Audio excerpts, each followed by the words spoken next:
Hey guys, welcome to another Mondays with Sheri and Derek. Welcome to your week. So we're going to finish up our whole series of talking about the little bully in your head. The little people call it the little voice.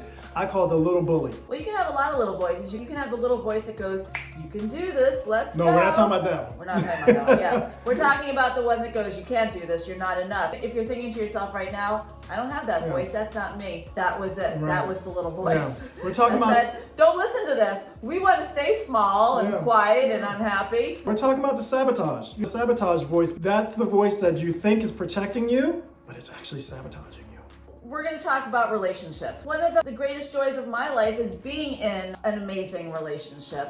But a lot of times getting into that and finding that is the hardest part. So today I'm going to be talking about how that little voice in our head can sabotage us from going into good relationships because we're thinking about past relationships. I'm going to talk about how that little voice in your head can start to make you believe in a situation that's not really happening. Ooh. What does that even mean? I'm curious. Okay, you go first. Okay. How many of us have been in shitty relationships? Have you? No. Really? No. Oh. Keep it moving then. I've been in so many crappy relationships. Honey, we've been together for 34 Before years.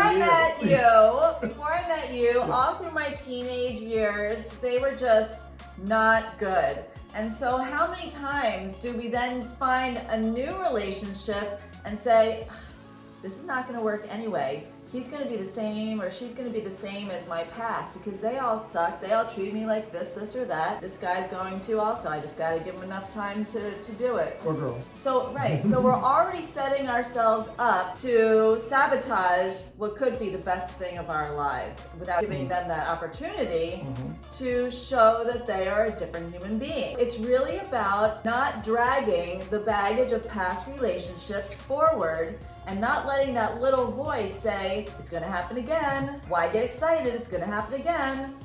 No, that little voice is trying to keep you single. It's trying to keep you lonely.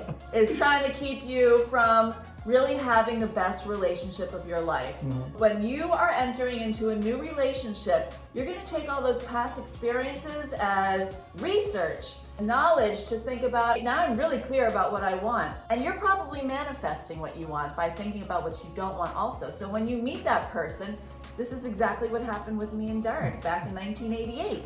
I had some really, really, really shitty boyfriends. When I met Derek, She laid it all on the table. I was like, I want this, I want this, I don't want this, I don't want that. You don't want that? Let's just... So I left my past bad relationships in the past, and I did not let that little voice inside of my head say, he's gonna do it again, he's gonna do it just like this, and that guy. I left it in the past, so I really allowed Derek to step into the human being he was and for us to create the relationship that has been so successful for over 3 decades.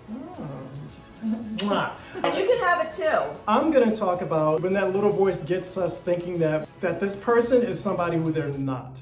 So many people I know, they want to be in a relationship, so they try to talk, the little voice talks them into saying that person is someone who they're not. How many times have you heard someone say, well, they're great only if they will. Well, he would be only if they will. So you mean going into a relationship with that little voice saying, well, we can change them. Yeah. Oh, we can make them this. No. We can make them that. Or the little voice not letting you see clear what the situation is. We have to keep our eyes open. We can't just listen to the little voice telling us we want to be in a relationship and that person is going to be something that they are not going to be. So we have to be really cognizant of the fact of just seeing the person for who they are, not listening to this little voice telling you the stories and making up things in your head and blaming yourself sometimes because you're thinking, well, that's a good one. Yeah, you blame yourself sometimes too because the little voice is trying to make you believe that they're, as my daughter used to say, believe they're chocolate and not chewing gum. Don't treat trash like treasure. Yes, and that's a perfect example. That little voice in your head can start making you think that person's going to be the person you want them to be. It really chips away at your own self. Yeah. It really chips away at your value. You start to accept behavior that you don't want to experience. And so you start to say, well, at least I have someone. I'm not lonely. At least I have someone to go to the movies with. Well, at least.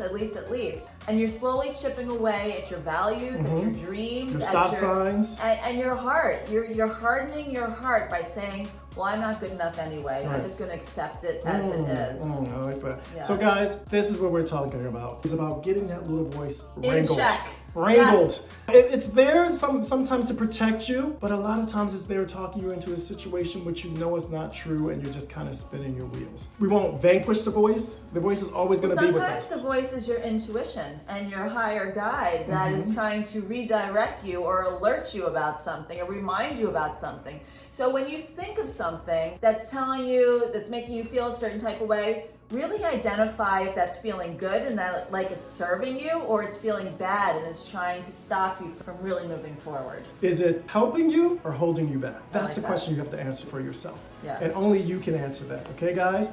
Listen to your intuition, push the bully aside, and live a free, happy life, doing the things and living the life you want. Because you deserve it. Yes, you do. Okay, guys? You deserve it. We love you. Be kind to yourself. Take care of yourself. And don't bully yourself. Amen, brother.